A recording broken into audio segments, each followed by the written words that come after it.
मित्रों नमस्कार। स्वागत है आपका अपने YouTube channel RCI the study point में। जैसा कि आप जानते हैं, आपकी तैयारी यदि 3-4 महीने में नहीं होती है तो सफलता आपसे दूर हो जाएगी। इसलिए आपको 6-7 घंटे निरंतर परिश्रम करना होगा और आपकी तैयारी में मेरा भी कुछ योगदान हो सके, इसके लिए हम प्रयासरत हैं। वर्तनी का दूसरा भाग लेकर के आए हैं, जिसमें जो अशुद्धियां होती हैं वह उसका एक प्रमुख कारण होता है संधि एवं शब्द रचना की जानकारी का अभाव, जिसके कारण अशुद्धियां हो जाती हैं। अब कैसी होती है? जैसे अत्याधिक हम लिख देते हैं या बोल देते हैं, उच्चारण करते हैं अत्याधिक, तो शुद्ध इसका क्या है? अत्यधिक होगा। क्या होगा? अत्यधिक।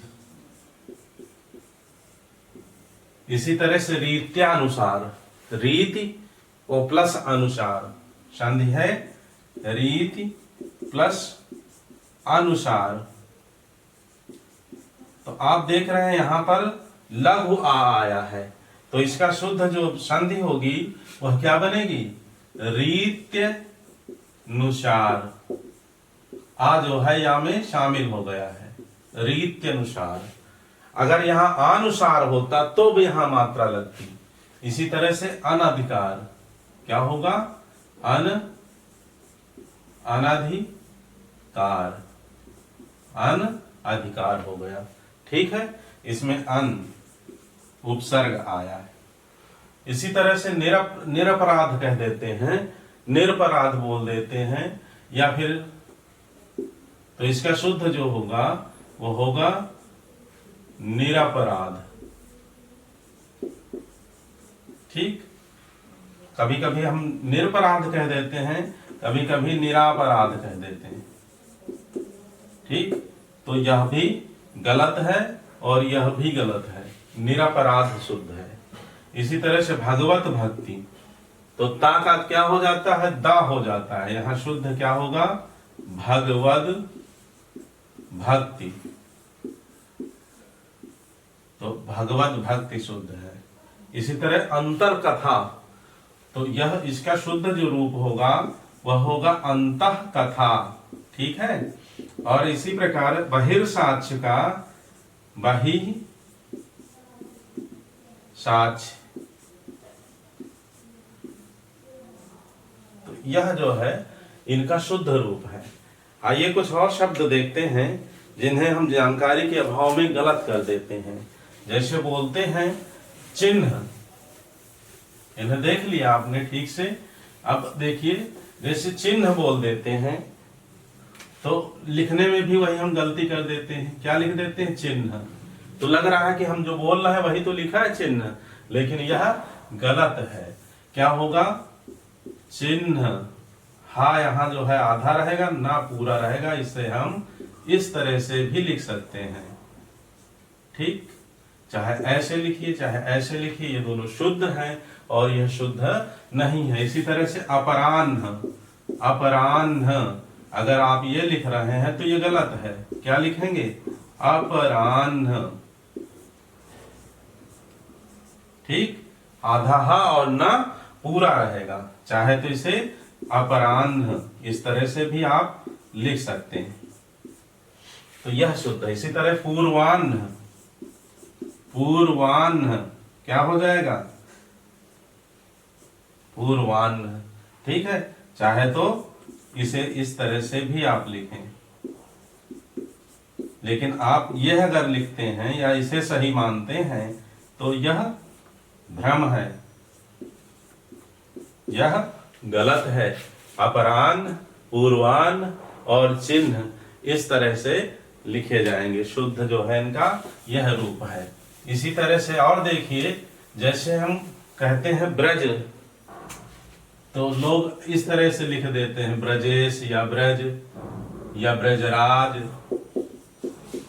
तो ये दोनों जो हैं इसके अशुद्ध रूप हैं। शुद्ध क्या होगा? शुद्ध इसका होगा ब्रज। अगर अंग्रेजी बनाएंगे तो इसकी BRIJ होगी और इसकी BRAJ होगी। तो अंग्रेजी में भी आप फिर गलत लिखेंगे, हिंदी में लिखेंगे। तो दोनों को ठीक से देख लीजिए। इसी तरह से हम जैसे लिखते हैं श्रृंगार, ये लिख देते हैं, कभी कभी इस तरह से भी लिख देते हैं। तो यह रूप और यह रूप तीनों गलत हैं। इसका शुद्ध रूप क्या होगा? इसका शुद्ध रूप होगा श्रृंगार। ठीक है। इसी तरह से एक और अशुद्धि जो चल रही है देखते हैं, जैसे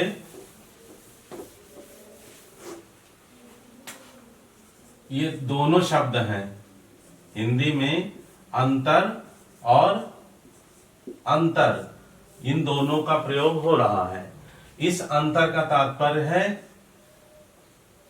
अंतर का इसका तात्पर्य है भीतर, और इसका तात्पर्य है अन्य, ठीक, या दूसरा। तो जब ये अंतर आएगा और लगेगा अंतरराष्ट्रीय,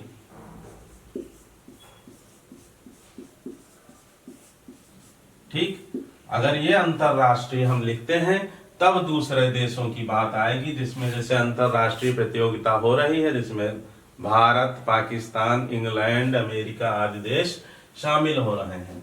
लेकिन अब इसका क्या रूप प्रचलित है? इसका यही रूप प्रचलित हो गया है और हम यही लिखते हैं अंतरराष्ट्रीय, ठीक। जबकि यह जो है अंतरदेशीय जैसे कहते हैं, अंतरदेशीय पत्र, वहां के लिए जो है अंतरदेशीय, ये शुद्ध होगा, ठीक।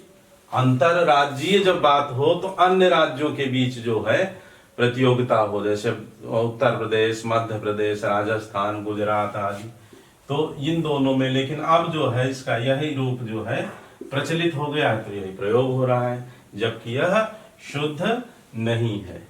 लेकिन अब चूंकि प्रचलित है इसलिए लिखते हैं, अखबारों में भी आप पढ़ते हैं अंतरराष्ट्रीय। इसका शुद्ध रूप होना चाहिए अंतरराष्ट्रीय, जिसमें विभिन्न देशों की बात हो, और राष्ट्र के भीतर, इसका मतलब तो हो गया भीतर, ठीक है। अंतर्द्वंद्व जैसे कहते हैं, तो अंतर का तात्पर्य है भीतर। तो दोनों बातें समझ में आई। ये अगर लिखेंगे तो इसका मतलब हुआ सभी राष्ट्रों के बीच, देश के बाहर के राष्ट्रों के बीच, दूसरे अन्य राष्ट्रों के बीच प्रतियोगिता। और जब वह लिख देंगे तो फिर अपने ही देश के अंदर की प्रतियोगिता अंदर हो जाएगा। इसी तरह से और जो हमसे त्रुटि होती है वह है जैसे उत प्लस ज्वल, तो ता का जा हो जाता है, और यह व्यंजन संधि के अंतर्गत है। आप संधि के मेरे वीडियो को देख सकते हैं संधि समझने के लिए। तो इन दोनों के मेल से क्या बनेगा? उज्ज्वल बनेगा। और जो अशुद्ध रूप, इसी तरह से वर्तनी में 4 ऑप्शन दिए रहते हैं, किसी में लिखा रहेगा उज्ज्वल, किसी में लिखा रहेगा उज्ज्वल, इसी तरह से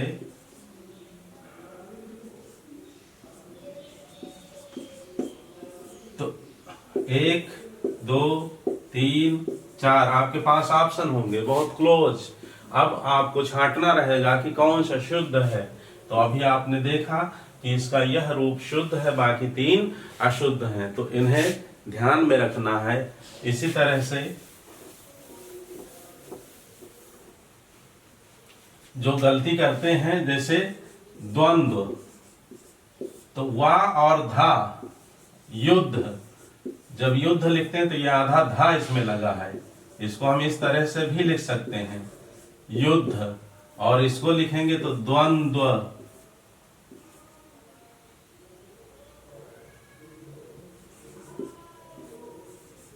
ठीक। तो यह भी द्वंद्व है, यह युद्ध है।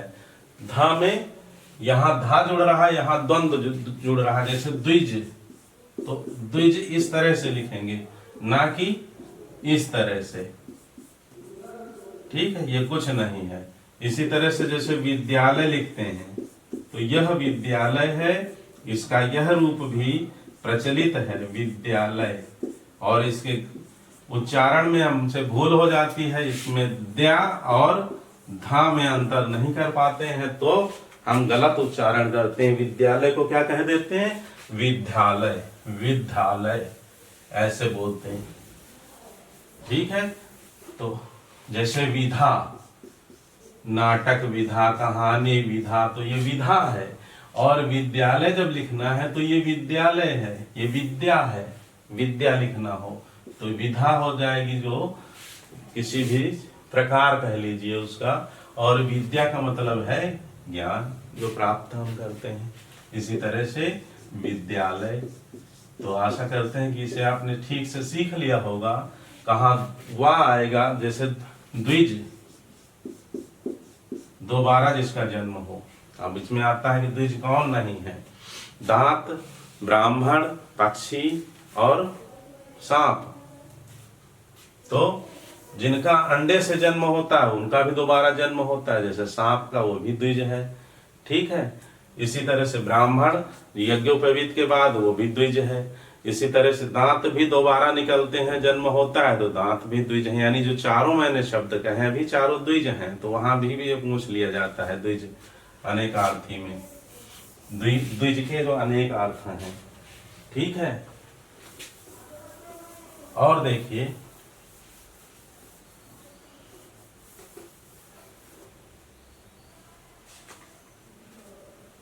ब्रह्म,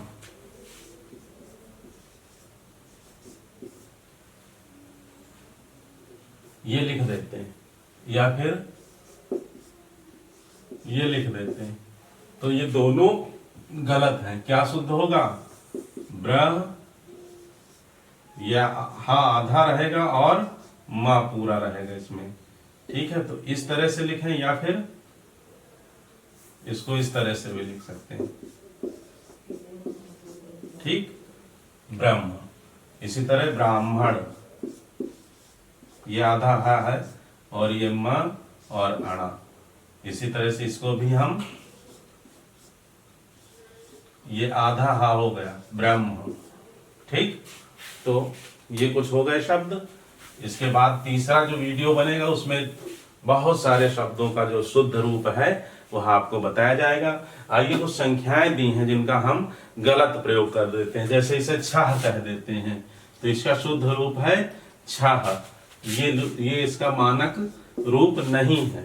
ठीक है, इसी तरह से इसे 11 कह देते हैं, ये लिख देते हैं 11, बोल भी देते हैं तो इसका शुद्ध रूप क्या है?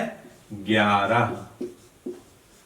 इसी तरह से इसे 15, और जो गलत रूप है मैं नहीं बता रहा, जो प्रयोग होते हैं या आप प्रयोग करते रहते हैं तो उन्हें भूल जाइए। आज से ये जो मानक रूप इनका चला है, जो है मानक रूप, उसे सीखिए। इसी तरह 17, वीडियो लंबी ना हो इसलिए हम जल्दी जल्दी इनका जो मानक रूप है वही लिख रहे हैं। 18,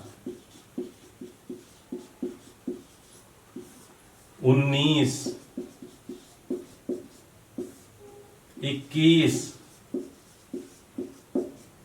ठीक है, और लोग 31 को 31 बोल देते हैं। क्या बोल देते हैं? 31। ये गलत है।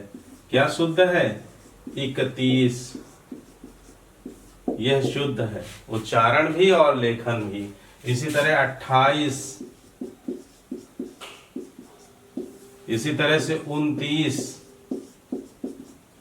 यह शुद्ध है। 32, 33, 34, बोल क्या देते हैं? 34। क्या कह देते हैं? 34। इसी तरह 33। तो ये दोनों रान गलत है। शुद्ध क्या है? 34, 35, 35 नहीं। इसी तरह 36, 36 नहीं, 37। इसी तरह 39। इसी तरह से 40 नहीं, 40 कह देते हैं। 40 तो छोटी की मात्रा लगा देंगे। इसी तरह से 41 नहीं, 41 गलत हो जाएगा। क्या होगा? बिल्कुल 41, 42, 42 नहीं 42, 45, 44,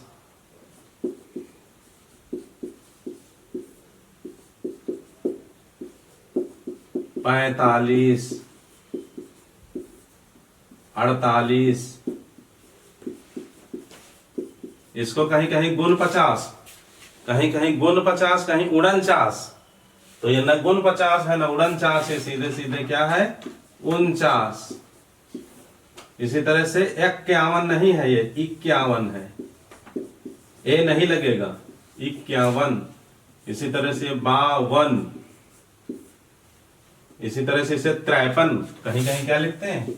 53, कहीं कहीं क्या कहते हैं? 53, कहीं कहीं क्या कहते हैं? 53। तो यह भी गलत है, यह भी गलत है, यह भी गलत है। शुद्ध क्या है इसका? 53, सीधे सीधे 53, 53 मत कर देना। 54, 57, इसको कह देते 57, ठीक है। आप 57 मत करना, 57, आधाता पूराता वन, 57, 58, 59 पूरा ना बनेगा, देख लीजिए, आधा ना नहीं रहेगा, उन माने कम, 59। इसी तरह 61 नहीं 61, बोल देते हैं क्या? 61, गलत है। इसी तरह से 63 कहते हैं, 63 क्या है शुद्ध? 63, 65, 66, 67, 67, 67, और जाने क्या क्या बोलते हैं, उस चक्कर में मत पड़ना। इसी तरह से 68 इधर लिख दें, वहां जगह कम है, आइए इधर लिख देते हैं 68, 68। फिर क्या है? 69, सीधे पूरा ना बनाएंगे, 69, याधाता पूरा तर। फिर 71 नहीं 71, फिर 74, फिर 75, 75, ठीक है। फिर 77, फिर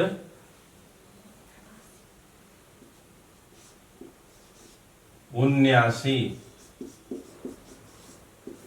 89 नहीं है ये, 89 तो यह होगा, याद रखिए दोनों में भेद है ये, 79। फिर 85 है, अब बीच में ये आ गया तो आ जाने दो, 85। फिर है 87, फिर है 88,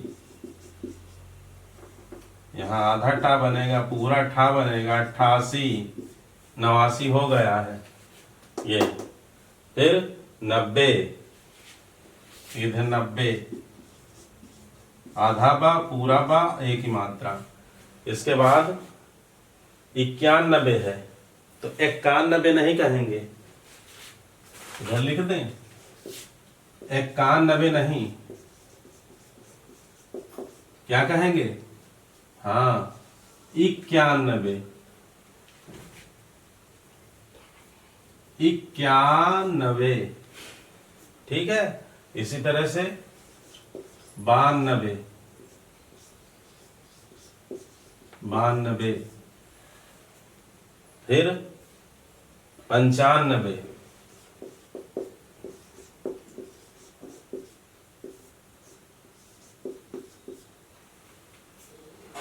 फिर 96, 98,